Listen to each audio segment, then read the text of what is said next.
So a lot of people think that solar panels are actually pretty fragile, but that's not the case. I am currently walking on top of some, and I weigh about 200 pounds. Now obviously this isn't something you want to do on a regular basis. They are made of glass, but still, can't be a Jerry Rig Everything video without a durability test.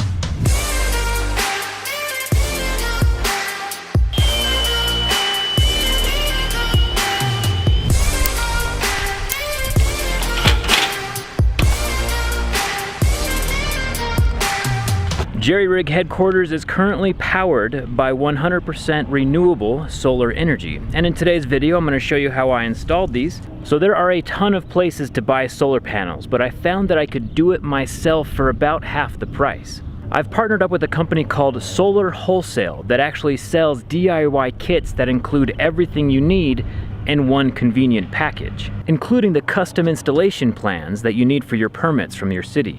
Also keep in mind that these solar panels will retain 80% of their energy producing ability for the next 30 years, and then continue producing electricity far longer than that. And even though I went into this project knowing that I was going to install solar myself, I did price out other options, and it turns out Tesla was one of the more fairly priced out there. So if you don't want to install solar yourself, Tesla's a good option, and I'll leave a $250 discount for them also down in the description. All right, there is a lot of information to go over and not a lot of time to do it, so let's get started.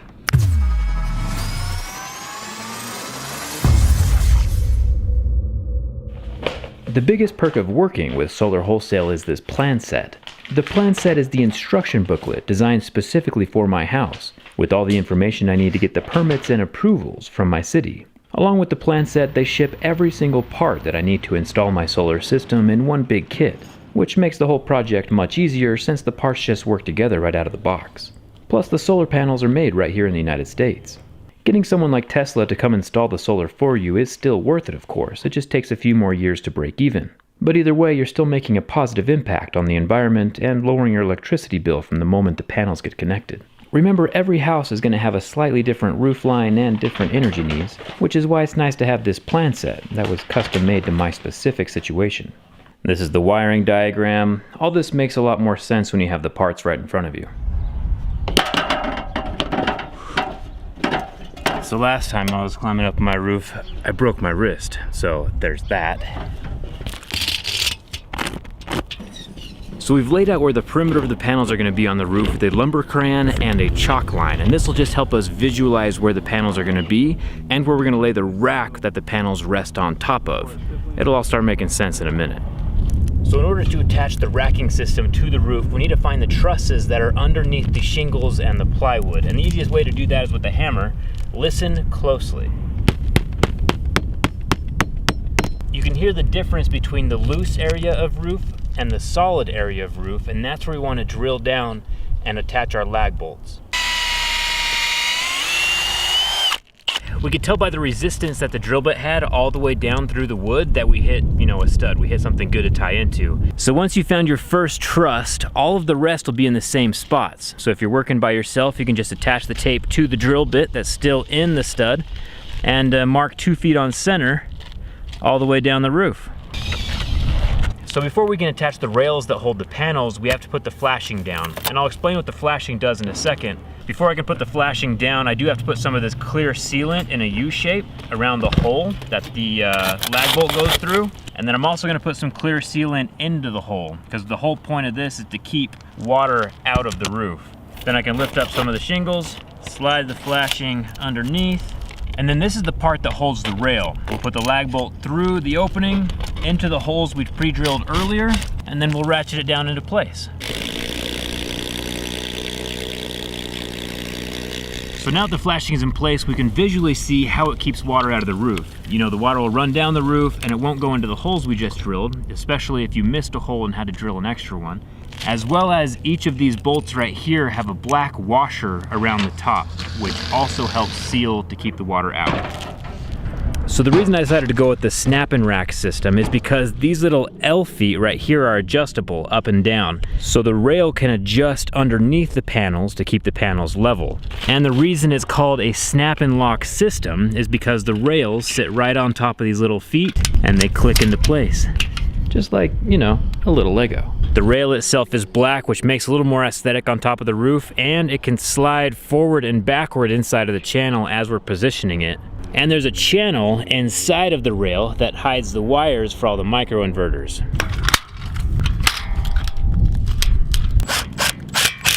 So the rails are up and it's microinverter time. So the microinverters, they're held in place with these little metal pieces, which can just dip into the rail and then clip up into place. The reason we decided to go with microinverters over other inverters is one, they're easy to install, and two, they're much safer. They convert the power from DC to AC right at the panel. And if one panel does get covered by, like, let's say snow or a shadow from a tree, the rest of the panels keep on working, which isn't always true of other types of inverters. So all of our solar panels are on the roof, and there has to be a way to get the power from the roof into the house. We do that with something called a roof junction box. We have to drill a small hole in the roof. And normally this would be enough if you have attic space, but in this particular building we do not. So we're gonna drill a bigger hole, fish the wire through the wall, and pull it up through the top. The bigger hole is still fine though, because the roof junction box, once we seal it up with that clear sealant, will make sure no water runs inside. The shingles will just fit down over the flashing, and no water will be able to get into the attic space.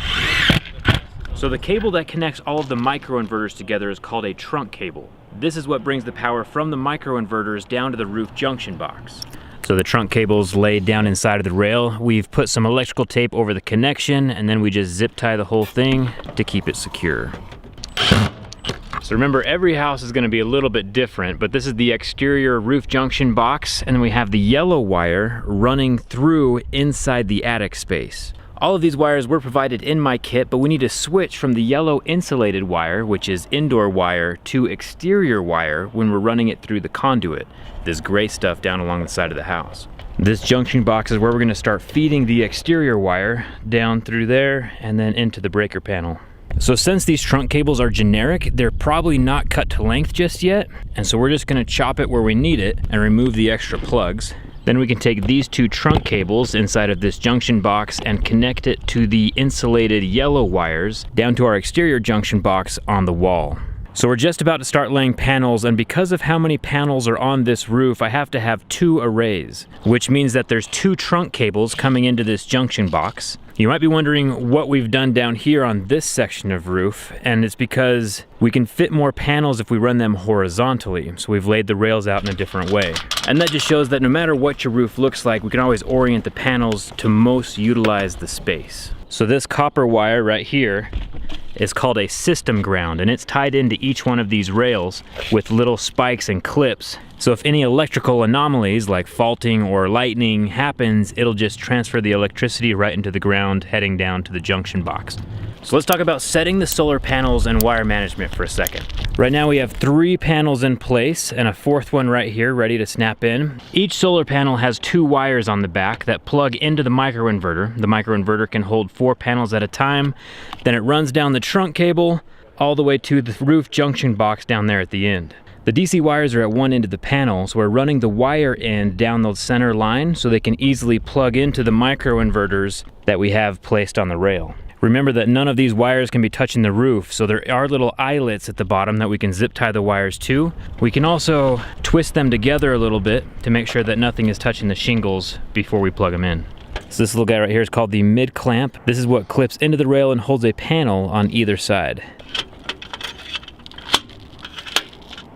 There's a myth going around that solar panels aren't very green because of how much energy it takes to produce them in the first place, and that's also not necessarily true. Depending on where the solar panels are manufactured, it takes anywhere from 6 months to 3 years for a solar panel to offset the carbon it took to make it in the first place, which isn't very much time considering how long its lifespan is.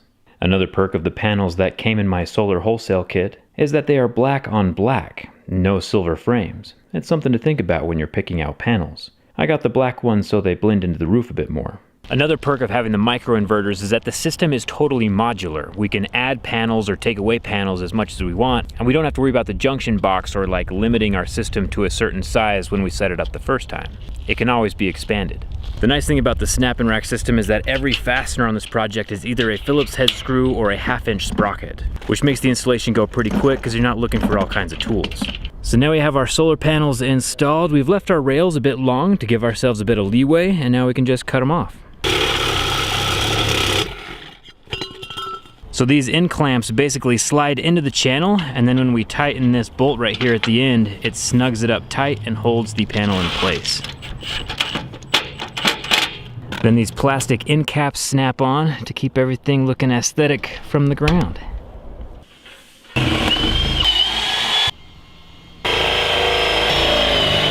All right, so let me tell you what's going on electrically here for a second. We actually haven't connected the wires yet. This is the panel that's powering the house we're in right now, and we've drilled a hole through the panel to the outside. And then these two boxes out here that we just installed are gonna take the power from the solar panels on the roof, bring them into this box, combine all the panels, and then head over here to the solar disconnect, which can actually disconnect all of the power from the solar panels heading into the house. It's a safety thing. When working with the wires and the electrical part of the solar system, remember to 1, follow local code, and B, follow your plan set. It'll explain everything you need to know. So we have the larger array up here, the smaller array down here at the bottom, and they're all connected in this joiner box here in the center. All the wires from the roof and this side panel over here feed into this, and you can see these ground wires, these copper wires that were attached to the rails, all those are heading down to the breaker box, which I'll show you in a second. Now we can tuck all these wires inside the box and close it up. So down here in the breaker box, this is what's accepting the 2 strings that I have. Each of the strings has their own 20 amp breaker. Black and red go on the bottom and the ground goes over here on the side. So remember, there's 2 kinds of solar system. There's grid tied and off grid. We installed a grid tied system here, which means that the solar panels need to sense the grid before they start supplying power to my house. If those microinverters up top don't sense power from the grid, they're gonna stay off. So I can touch these wires all I want because we're not attached to the grid yet. If you want an off-grid system, there's a few other components you need to install, and maybe I'll make a video about that later, but this is all about grid tied. If you do wanna use your solar panels when the city power goes out, you would need a battery or a generator. It's pretty cool that all of those solar panels just come down into these 6 wires. Makes it pretty simple. And now we're gonna connect that breaker panel to the solar disconnect with this thicker gauge wire, and it should just go through the hole and we can wire it up. Now we're gonna take the same thickness of wire and push it through to the breaker panel on the other side of the wall. So this is still not connected inside of the house, so no power is running to it from the panels up top or from the grid. Basically, this safety shutoff is called a knife blade switch. So right now it's connected, and watch these metal bars right here. When I turn it off, the metal bars knife away and break the connection. And remember, since this is a grid-tied system, once those microinverters up top stop sensing the power, they turn off, and there's no power running anywhere in the solar system. So up to this point, we haven't been working with any live wires. This is the part where we start working in a place where there could be power. Now we have shut off power to this particular panel, but if you're feeling a little uneasy about working next to live power, you know, the grid, you can always hire someone to do this particular portion for you. If you remember, these 3 wires are coming in from that safety shutoff outside, and we have an empty slot in the breaker panel where we're just gonna connect these wires, one into the ground and then the other 2 into the breaker, which connects the solar on my house to the grid. And now my solar wires are connected to the breaker box and the system is on. So we powered everything on, it's connected and working, but I still need to get my final inspection and have my meter changed out so it'll read power going both directions. That whole process will take me about a week or 2, but for you guys, that time has already passed. My meter is installed and we are pumping out green energy. The energy that I don't use during the day flows out to the grid. This meter keeps track of it, and then I get that energy back at night as a 90% credit. The energy company takes 10% off the top because they can, and they're acting as my battery, which is convenient for me with an on-grid system. I'll show you what the app looks like in a second, the one that shows how much solar I'm actually making in real time. But yeah, the inspector came by, checked all the wiring, made sure none of the cables were touching the roof, and said we could flip the switch. I think it's been a pretty fun project.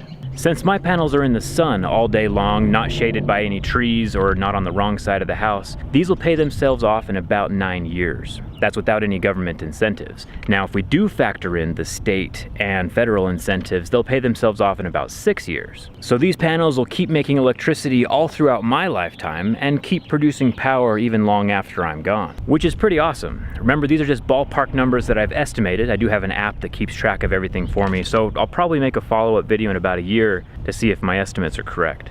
So if we take a look at the app that is currently on my phone, it's telling us in real time how much energy we are generating. So 7,671 watts. And then over the lifespan of my solar panels, they've generated 843 kilowatt hours. And what's cool is we can go into today's energy right here and see exactly the solar projection that it's made. You can see here in the morning, the sun came out and we started making more electricity throughout the day. If we go back a day, we can see that this day was pretty cloudless up until about noon, and then clouds kind of like came over and started blocking the solar panels a little bit, but we still made 48 kilowatt hours of energy.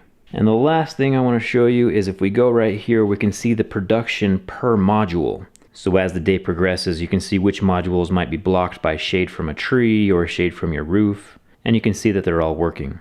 The financial incentive to doing solar panels is worth it all by itself, but the whole less air pollution and saving the planet thing is pretty cool too. And that's it. I will leave both links down in the video description for you, the solar wholesale as well as the Tesla link, both with their discount codes. And you can see which one works best for you. Personally, I kind of like the do-it-yourself side of things, but I totally understand if you want someone else to install it for you. I'll always be hanging out down in the comments to answer some questions if you have any, and I'll probably make a follow-up video in about a year or so to kind of update you and see how it's been producing for me. So make sure you're subscribed. Thanks a ton for watching, and I'll see you around.